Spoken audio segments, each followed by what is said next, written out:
the number one reason why you're not following through on your routines, why you start strong and potentially finish weak. Is it just your motivation, meaning just your motive, or are you lacking the energy? If your energy starts to wane, your motivation is going to go down, which is why you need to be regular and systemic about recharging, restoring, and rejuvenating your body, which we call revitalizing. For years, people in health and wellness have often said, you need to eat better, exercise more, get more sleep. Of course, we know what to do. It's like, if you're broke, it's like, make more money. But you know that there's a lot more involved with making more money than just saying, I'm gonna make more money. There's principles you need to know. There's practices you need to understand. There's dots you need to connect. There's experiences you need to know how to interpret. The main purpose of this video is to help you recognize and acknowledge that the problem is not your body brain.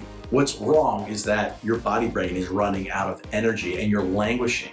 Most people are responding to the stress of low biological fatigue in ways that create more stress and even more fatigue. When you learn how to revitalize and then eventually learn how to manage your energy, and eventually even beyond that, how to do it like a pro and what we call a performance lifestyle, everything changes for the better forever. I'm here at Regena Center. Come by, learn how to revitalize, learn how to accelerate your recovery using advanced rejuvenation and recovery chambers and other technologies that are going to help you recharge, restore, and rejuvenate your body.